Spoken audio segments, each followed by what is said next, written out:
Inspirational Creatives, episode 297. You have to be creative in business as well as in art.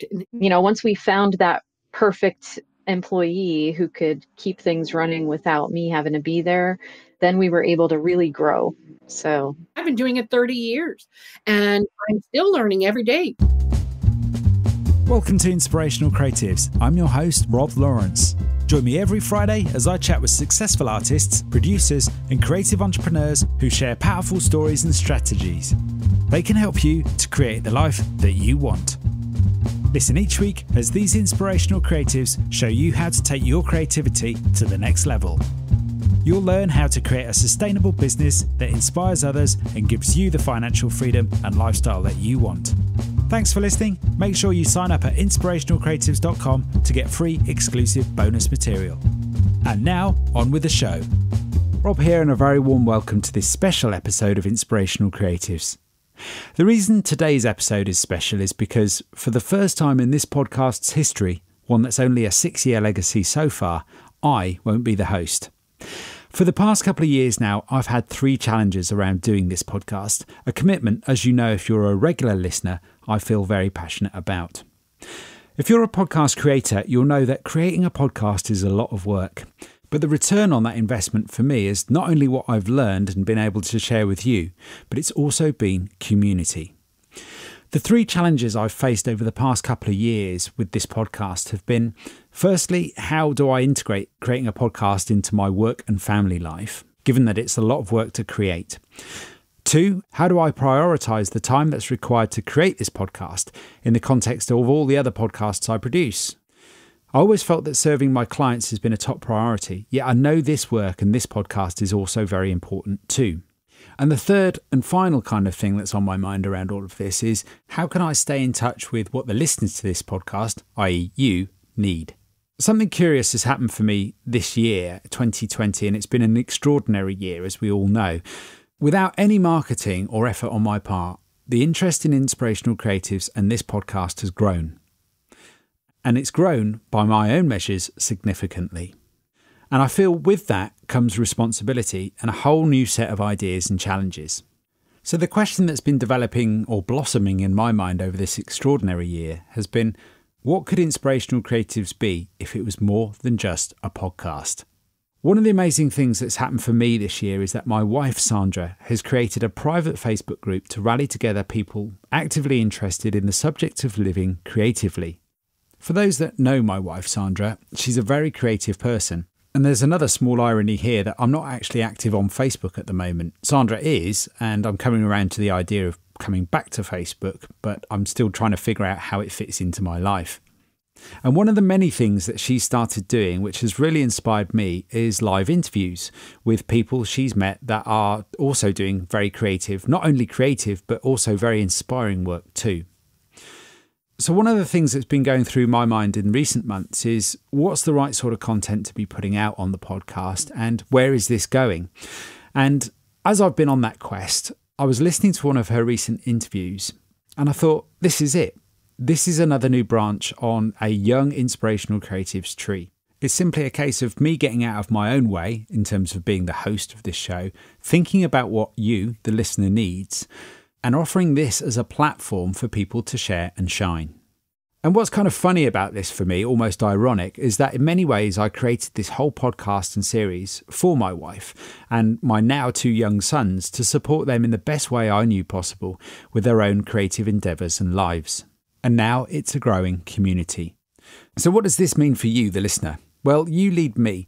Maybe some different content, maybe shaking things up a little bit or changing directions slightly. You tell me, how does this podcast fit into your life? You can email me at rob@inspirationalcreatives.com.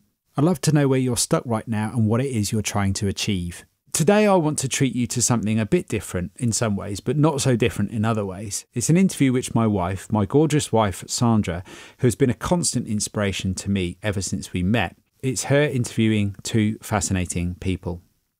The interview originally went out live on the private Facebook group, the Inspirational Creatives Facebook group, just a few weeks ago, which you'd be welcome to participate in, and I believe it's still there if indeed you'd like to see the video version of this interview. Of course, this is the audio version, if you're listening right now, edited by yours truly, and I hope you really enjoy it as much as I did listening to it. So I'd love to know what you think about this interview, and I would love to know how this podcast fits into your life. So drop me an email, rob@inspirationalcreatives.com, and who knows where this path will lead and how this tree, now with very strong roots, will grow. I think you're going to love this interview today. I came away feeling very inspired by these two inspirational women, Kira and Ilysa, who have combined their creative talents in both art and business, creating from scratch a fascinating brand and business around polymer clay, something I hadn't even heard of before. If you're interested in turning your own talent into some form of successful lifestyle business, I think you're going to be inspired and learn a lot from this chat today. So here's my wife Sandra interviewing Kira and Ilysa live from a recent online interview. Here we are. So we are live. Welcome everybody to Inspirational Creatives, and a big welcome to Kira McCoy and Ilysa for joining me today. We are going to be talking all about the amazing craft business that they have built up from absolutely nothing, pretty much. Just to start with, can you explain a bit about what you do, what your business is all about, and where it came from? Sure. Well, I'd say about 14 years ago, I had this idea to start an online podcast and video cast. And I met Kira online actually in the Etsy forums. We had no idea how to do any podcasting or video casting, but we knew we wanted to spread the word about polymer clay, which is our niche and something that we're both passionate about. And we got together like midway between where we lived and hashed out a plan to start this podcast. And that was a long time ago. And we've really grown from there. We have over 500 products now in our shop. We have a subscription box. We have a magazine. All kinds of things. Kira, chime in. We have way more than that going on. Yeah, I think I was counting, and I think we have about 9 income streams now. But when Ilysa says we've met up halfway between where we lived, that was because when we met in December of 2006, I actually still lived in New York. And we met on the Etsy forums, like right around Christmas time, talking about a polymer clay street team is what they used to call it, like people who would tell people about Etsy, really. So we met there, and I was planning a move to Florida, and Ilysa lived in Florida. So we had been working on this Etsy street team for a while when she was like, hey, I just got an iPod for Christmas or whatever, Hanukkah, and I was like, what is that? And it was one of those old nano brick ones with the tiny little video screen and the giant like bar of soap iPod. I still have one. And I was like, yeah. So she was like, I've been watching these things called podcasts. You want to do one? And I was like, sure. What is a podcast? We didn't know what we were doing at all. Yeah. But, we set a launch date and we did it. We went live on YouTube, or not live at the time, but our video went live on YouTube, and we just started meeting people all over the world and getting involved and going to retreats and filming there just to show the polymer clay world what was going on, because at the time, the internet was really, young, and a lot of people couldn't attend retreats and things like that to see it for themselves, which later led us to create our own online retreat so that anybody in the world could actually come. And that turned out really awesome. That was actually the lead-in to creating our business, because from 2007 until 2014, we were only just basically doing YouTube videos. And we had a podcast, it was on iTunes, and but really we didn't have like a plan to make a business that would make money. We thought we'd sell a few products here and there, but then, Kira's more the technical side and I'm more the marketing and ideas.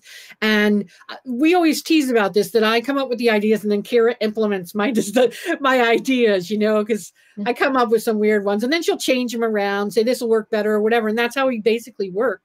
And so we'll just send each other things, I'll send her a picture that inspired me and say, could we do this, that, and the other? And she's like, sometimes yes, sometimes no. Like we're going through one we're trying to figure out now, a product. And, yesterday, actually, we met up we have a workshop where we have 3 employees there that now make all our products, because we have over 500 products now. We use 3D printers and lasers and other things, and we just have so many different products now and keep growing, you know. Yeah. So you guys design the ideas still, all the products still, yeah, and then other people make them. Yeah. What ended up happening was that I always had a full-time job. I'm a teacher. I was an art teacher. When we started the business side of things, when we opened Polymer Clay Adventure online art retreat, that was in 2015, and that kind of, we just sat down and said, hey, you know, we've been podcasting for 7 years. We know all these people. People want to learn. Let's bring everybody together and create an online classroom. And it was the first collaborative classroom for polymer clay ever. We've been, you know, there a couple more have popped up in the past couple of years, but we started that trend. And just by bringing together all the people that we were friends with in our little tiny niche of people who like to play with polymer. And once we had that, then we had sort of a captive audience of people who love the tools, they love the designs, they love the style, they started to love us because they knew us. And then we had the platform where we could bring our ideas for products to life. And I'm an artist and a techie, so I was able to do the digital art rendering side of things to get started. And, you know, for many years, it was us making the products, you know, us figuring it out, learning the technology, buying the tools, learning how to use it. And we did start too with like some wholesaling from overseas. And we decided that eventually we really didn't want to do that because we wanted to learn how to make everything ourselves and manufacture here in our own country. So now that we have built our business over, you know, from 2015 till now, the past 5.5 years has just been learning and growing and learning and growing and bringing in people. Now we have a team, you know, we have an online team, we have a in real life team, and we've just kind of massively grown very fast, but always by following like exactly what we wanted to do. And that's what I think really helps our business, is that it's really just the two of us. We don't have to go to committee. If we want to do something and we can figure out how to do it, we execute it fast. Right.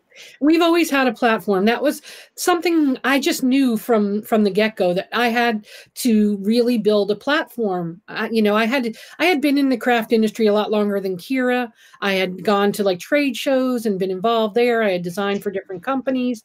And I had been in the California Gift Mart with a rep. I had done a lot of different things, but I always knew that I had to keep people coming back and interested. So I would, from when I did art shows for many years, I would write to people before I was going to their town and say, hey, I'm going to be in your town next week. And they'd show up and they'd buy. So I knew that I had to keep that going with this, even though it was a different platform. It was online versus, you know, in person. I knew that if we were going to get anywhere, we were going to have to make a community and build relationships and things. And that's where we've, I think, excelled, because we have an online group with over 18,000 people now in it, called Polymer Clay Tribe. Yeah. And those are, a lot of them are our fans that have found us from our YouTube or for Instagram or wherever they found us or happened upon us. And they learn a lot, and that was our goal, you know, to teach everybody around the world how to work with this medium that we love so much. That's amazing. It's great that you found each other so that you work together so well. It's so important that you find a partnership where you understand each other. And is this both your main income stream now, or do you still have other jobs? It is now. I think we have 8 employees now. 8? Kira, is that... Yeah. Wow. Yeah. So you used to be an art teacher, Kira, and Ilysa, what did you used to do? I've always just been an artist. Okay. I own my own art gallery, and after I owned my art gallery, I went on the road for about 10 years doing art shows. And when I kind of got burnt out of that, I started contacting just companies randomly online, asking, hey, would you like me to design some projects for you? And they'd pay me to make the projects. And so I was doing that and my art selling on eBay. And then I discovered Etsy, and that's when Kira and I met, you know, shortly after I discovered Etsy. The rest is history, I guess they say. Yes. And we're actually due to create our own headquarters next month we bought a house and we're bringing it out to our 5.5 acres property that we bought. And that's where we'll be located from now on, instead of renting, which we're excited about. Yeah. No more renting. Yeah. Wow, very exciting. Yeah, time. because our operation just became like I used to, one of our first pieces of equipment was a laser engraver. Mm-hmm. And those require space because they're big and ventilation. So like for a while, our one laser was in my laundry room instead of laundry equipment because I could vent it through the dryer vent. So we just kind of have added to our equipment and learning whatever it is that we need to know. And then we actually found once we were able to move into a space that wasn't like my laundry room, that's when we were sort of more public, and we found our equipment manager and production manager, and she's a whiz with the machinery. So, once we found that perfect employee who could keep things running without me having to be there, then we were able to really grow. So, yeah, that's really interesting. It's been really good. It's been really good. I mean, right now, my art studio that I built back in 2013 is housing all of our products and inventory. So I'll be glad to get my art studio back because it is filled with all that right now. And actually, my boyfriend does all of our shipping. He's been doing that for 5 years, maybe 6 years, something like that. We've been trying to find where our employees excel the most, and giving them that job and empowering them so that they can feel comfortable with doing and trying things, like for instance, the one lady who does our production, we are really like, you want to try it this way, go ahead, let's see what it looks like. Or she'll come up with ideas even on her own now. Yeah. So it works really well for us. Yeah. Amazing. Yeah. And have you found, both being very creative and, you're excelling in the creative industry, have you found you've had a lot of support at being artists? Because I know certainly in the UK, there's not really a focus on the creative arts in schools and, within the youth. And it's very much seen as a kind of like a side thing, a hobby. Like it's not something you make money out of. It's just, yeah. Yeah, well, I think it was seen that way here too, but I think the internet has changed a lot for everybody. I think that's really where things started changing once the internet, and you can make money doing anything at this point. I really believe that. So for me, that's where I saw the change once the internet arrived. Yeah. What are your thoughts, Kira? Yeah, well, as far as support, I mean, I think that as an entrepreneur with ideas, you have to back yourself first. Like we decided we had this idea and we were going to run with it and we were just going to do it. One of the first things that we said was there's a term for people who start podcasts and then like quit them really fast called podfading. I mean, you might have heard that term because your husband has podcasts, right? So we decided when we started the podcast way back in 2007 that we were just going to do it, and we were not going to pod fade and be like, well, no one listens, or we didn't get enough hearts on this episode, so let's quit. It was just like, no, we're doing it until people follow us. So it was consistency, and that is probably the number one thing that we've always done. I mean, we've had an episode on YouTube weekly since 2007. Wow. So it's just commitment and consistency to your idea.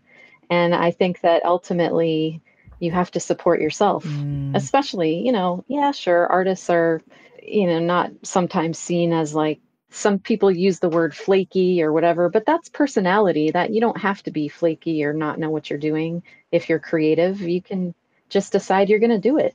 You have to be creative in business as well as in art. And if you want to have a creative business, you have to learn it. And it's not something that automatically normally. I mean, my father had given me a lot of tips in the past from something he had done, but we've read books, we've taken classes, we've gone to seminars, we've done everything, because we have a thirst for learning new things because we want to see it grow and we want to get out to more people so they can enjoy our shows or what we have to offer. So you can't stop learning. You have to keep learning and you have to stick with it. That's the thing.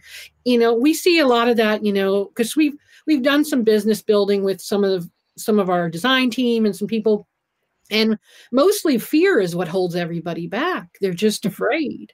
And, if you don't try it, you'll never succeed. If you don't do it, you will never succeed. It's just the way it is, I absolutely love that. I've seen it so many times that, yeah, you're right. Fear holds back held me back for years. And consistency, you're right, is key. If you don't take the decision to do it and then just keep doing it, what's the point? Yeah. Eventually you'll find people will connect with you. My sister just started this thing, actually a podcast, and, she had no background, but she had me egging her on, do this, do that, do whatever. In a matter of like a month, she's got 1,300 followers on Instagram. She's made connections with multiple authors, and just it's been amazing, but you have to get out there and do it. And you can't let yourself hold you back, because amazing things can happen when you actually do it. That's true. And it's so true as well what you say about you have to be creative in business. Because quite often when you hear the term creative, you just think maybe, an artist or a musician or whatever. But actually creativity comes into everything, doesn't it? I mean, what does creativity mean for you both? It encompasses my whole world. Everything in everything I do, I'm creative. From remodeling a bathroom to, gardening. It's all, you can be creative in so many ways. I mean, it's just use a little imagination and have fun with it mostly. For me, creativity is innovation, because we actually invent things. We invent processes and we invent tools that aren't on the market.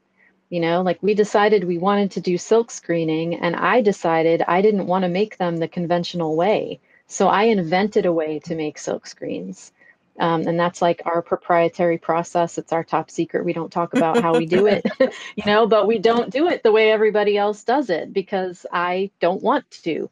I want to do it a different way. So that's really what it means to me. Like, how can I do something the easiest way, the best way, the way that's going to make it easy for not only me, but our team and everybody else? That's what I'm always thinking about. Oh, amazing. Problem solving at its best. Yeah. Brilliant.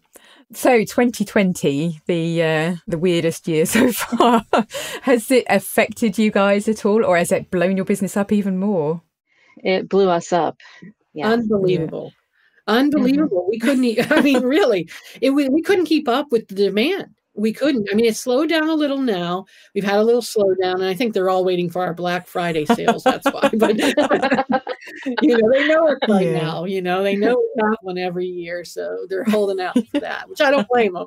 But yeah, at our workshop, we couldn't keep up. And we sell on multiple platforms. We're on Etsy, we're on Amazon, and we're on our own shop.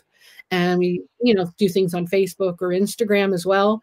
And the sites weren't even able to keep up. We were getting -1, -3, because they were selling things at the same time that it was just turning into craziness. But we're back on track, and we were running out of filament and different things we needed. So supplies have been a little more difficult at this time. Yeah, we had to change the color on 2 of our so branding. We decided to brand early. We actually kind of based our branding off of a couple of things. Like very early on, I commissioned another artist who made these really cool swirly looking things to create a piece of art that we could use for our logo. And when it came back to us, it was mostly orange, and then turquoise happens to be one of both of our favorite colors. So we just kind of went with this orange and turquoise thing because they're also complementary colors and they look really great photographed together. So that was the basis for our branding. And for the longest time, our silk screens were orange. And during COVID, the supply of the material that we make to create the silk screens dried up. We couldn't get orange anymore. Oh. So it affected us in weird ways. The same thing happened to our texture sheets. We couldn't get the texture sheet orange stuff. So we had to switch everything over to turquoise. And now our photography backdrop is orange while the products are turquoise. It used to be the other way around. So it's affected us in weird ways, Our filament too. We were using every color, pink and blue and, every color silver that we could find, because they were using them to make the things that go on the back of the masks, it's like an S hook or whatever. So filament was very hard to find. But I happened to find a secret source and was able to get back on track. Yeah, for 3D printing, 3D printing blew up during this time too. I think that what happened is a lot of people are home and they are investing in their hobbies. And we happen to be in a hobby manufacturing business. So, I consider us so blessed that our business was able to grow, that we were able to not only retain our employees, but we actually did a lot of hiring in the past 6 months. Wow. So we've grown our business and, given people raises and been able to really flourish as a environment, as a team, as a company. So that's been great for us, and hopefully for all the people who are at home playing with our art supplies. Yes.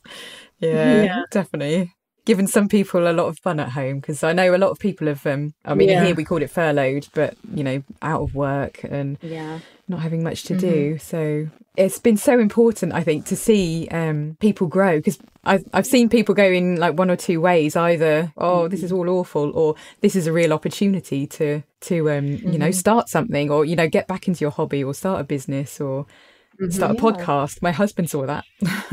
We took it as an opportunity too. A lot of people were afraid to market during this time. And I'm like, everybody wants to be treated the same. You don't want to have to change your life so drastically, just, with all that's going on. You want to kind of keep that momentum going with whatever you're doing in your life. And for us to pull back and just not even, share what we were making, even though we were making all these new things, it wouldn't have felt right. So we kept sharing and not promoting in like a sleazy way or anything, but, hey, look what I made, we have them in the shop now, that kind of thing. And people were fine with it. At first, other artists were like, I can't be putting myself out there now because, with COVID and everything and people are out of work. But you know what? There are people that aren't out of work that still want to continue doing what they love doing. And we try to have prize giveaways and stuff and give away, we sometimes give away sponsorships to different retreats that we have or whatever, we'll give free tickets and things to help those that can't necessarily go or whatever. But we've really kept our retreat low, $99 it was during launch and all these past years. We raised a little this year, but so we try to always do things so that everybody can be included, as best as we can, Yeah, awesome. Have you got any retreats running soon? Or we usually launch in October and we start the first week of January. So it's a full year experience. So it's kind of like a community and a retreat. This year we just created a brand new app. So our business has an app in the app stores. You can find Create Along Community in Google Play and Apple app stores. And that's where we are hosting our retreat. So that happens in a private group. It's not on Facebook. So it's more like personal and targeted. So you don't have to see all the other stuff in your notifications. And people can share their photos and their questions and whatever. We can live stream in there. So it's really an environment for people to learn and share. Yeah. So is it during these retreats, do you run classes and people follow along, and then how do they work generally? This year we're releasing a new on-demand class 3 times a month, and then the 4th week we'll probably have like some kind of sharing event.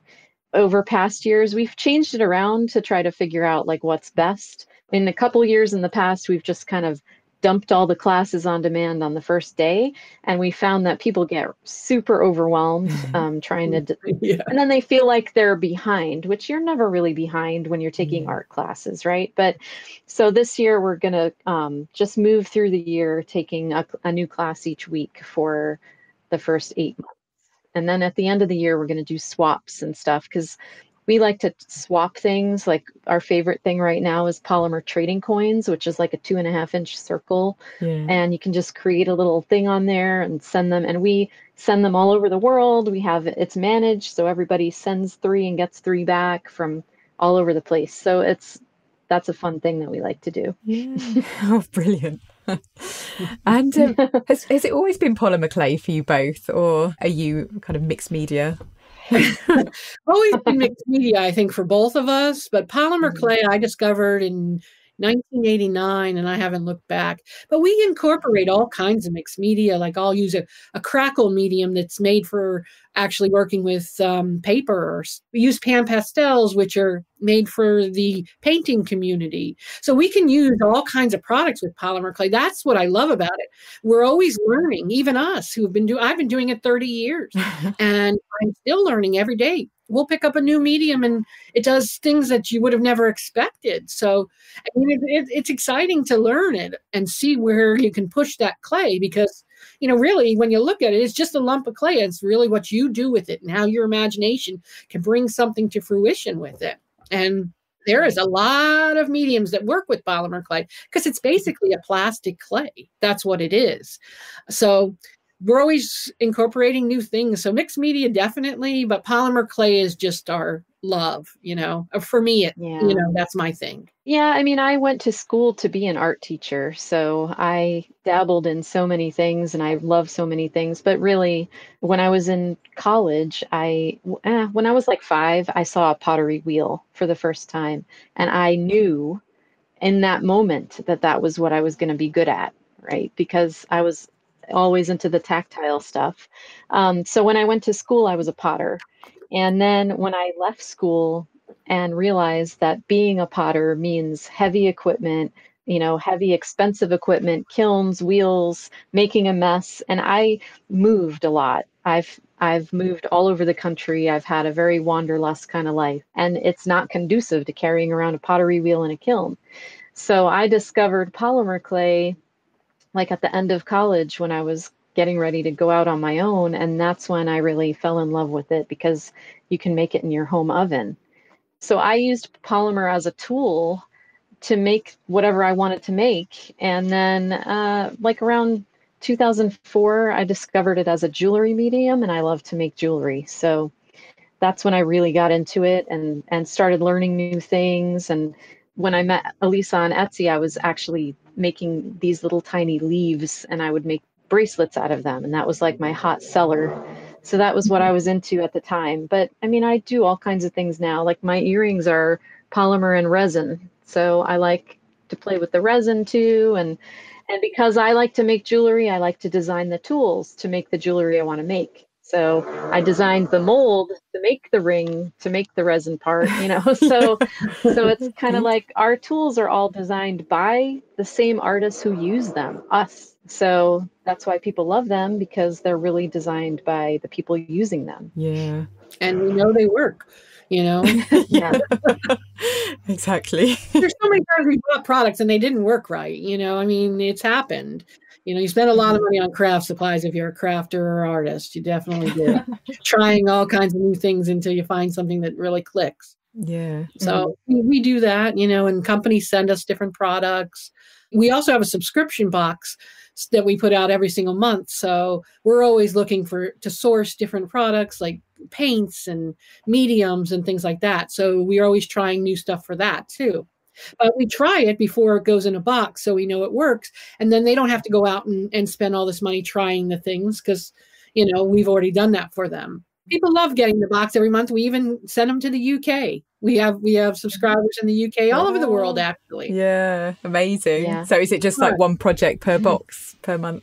It's not even a project. It's a themed box. So this coming month it's bold. However, we had decided to interpret that. But last month was dragons. Wow. So we had a lot of dragon things in there. Yeah. Some stamps, some silk screens, all different kinds, a texture sheet. And we usually include a few staple products that we normally make, you know, like a texture sheet or a silk screen or something like that. And then we'll add different mediums or something they can cover with the clay or incorporate into the clay, you know, things like that.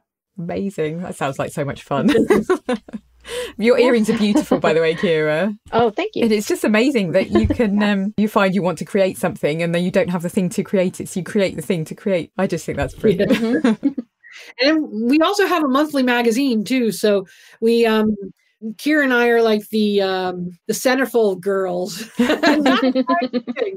But we also give a stencil in our magazine. If to subscribers, they get a free stencil. So we take that stencil, and then Kira and I make different things with the stencil, showing them all the things that we've made, so they have inspiration to take that stencil and go have fun with it. So there's usually about 6 projects or so that we show them in there that we've come up with to use that stencil in different ways. Yeah. So yeah, we like to not try to not leave people hanging, you know, like for our subscription box, it comes with a little membership that has tutorials for what's in the box in case, you know, someone doesn't have an idea.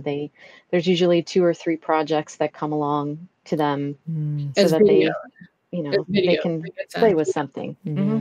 Yep. Oh, it's such a great idea. I think, you know, doing things like this, it's so important for mental health and well-being, and just staying calm and sane, and especially in the world as it is right now. Yeah, yeah. What advice would you have to anyone who was thinking of starting their own creative business? Pick an idea. Pick your idea, because I really think that if you have an idea, then it's the right idea for you, right? And then you just have to figure out how to execute it, and just do it and be consistent. Consistently put yourself out there, commit to it. I think passion is number one key. If you're not passionate about it, your business is not going to go anywhere. You have to have the passion. I think that's the biggest key. And I was passionate about polymer clay. Kira was passionate about it. We loved it. We loved creating with it. And that's why we were able to sustain 14 years so far of doing it and coming up with all kinds of new stuff constantly. We're constantly coming up. But if you didn't have passion, it's going to be boring and dull. And you know what I'm saying? You have to have the passion. So don't do something you don't like. Do something you love. And sometimes I feel like I'll never work another day because I love what I do. You know, there are certain parts I don't love, but for the most part I love, like, you know, the drudgery kind of stuff, you know, but mostly I love what I do, and it's not like work. So that's the difference between doing something that you're passionate about, for sure. And consistency is key. Like Kira said, you have to stay consistent. You have to just show up. You have to show up. You have to build a community and go from there, really. Amazing. Yeah. The passion that you both have really comes across. You can tell you've been doing it a long time and that you love it. Yeah. Which is nice. Oh, brilliant. Thank you so much. Where can people find out more about you if they are interested? You can come to createalong.com. We always, started this YouTube channel and said, come create with us, create along with us. And eventually when we started the retail side where we were selling stuff, that was the obvious domain. Ilysa went and grabbed it. It was still available somehow because it was for us, right? Yeah, that's another thing. Domain names. We own 35 domain names. Wow. And the reason why we did this, I read a book early on that said one good way to keep your competitors away from getting in your space was to buy the domain names around it. So we own createalong.com. We own createalongstudio.com. When we have a show called Polymer Clay TV, we own that. We used to be Polymer Clay Productions. We own Polymer Clay Productions and Polymer Clay Production without the S. So we own Polymer Clay Videos. We own all those little things around us and we've over the years started using these domain names, but they kept other people from taking Polymer Clay Class or Polymer Clay Classroom. We own those too. You know what I'm saying? So we have all those real estate that we can use for ourselves to even build our empire or whatever you want to call it. Yeah. We find, that's like a useful thing. Like if you wanted to send people directly to a lead magnet or a freebie or directly to something that you want to promote at the time, having more than one domain name helps, because like createalong.com, that's us. That's our company. That's our business. That's our main hub. But if we want to direct someone to something specific, like Polymer Clay Adventure is our classroom, we can send them to polymerclayadventure.com. So that's another reason why we have like 35 domains. That makes sense. It works. Yeah, it works, definitely. So before we just wrap up, just a couple of little questions. What has inspired you both this week, and what are you most grateful for right now? Inspired us this week. I'm grateful that we have a business that's thriving in such tough times, and that we can make products that so many people enjoy, and can, art is healing. So if they can sit down for a half hour, an hour, and create and use our products to do it, we're thrilled. We're thrilled, to help out in whatever way we can, and they can watch our videos and learn from them for free. I mean, not everything we do is something that's retail. We give a lot of free advice, a lot of free products out there. We do lots of freebies. You have to give back. We actually, in our create along box that we do every month, we put these hearts in there, that we put 5 hearts in random boxes, and they're made by an artist who happens to be a doctor, a pediatric doctor, and all the proceeds go to the kids center. So we do that every month. So we like to give back, and that, we're grateful for everything we've had, and everything we've been able to do. As far as this week, I don't know. It's been a crazy week already, and it's only Tuesday, I think. Yeah. Maybe you can answer that one, Kira. I mean, I'm grateful for our team, because they allow us to do what we're best at, which is the innovation and the forward direction.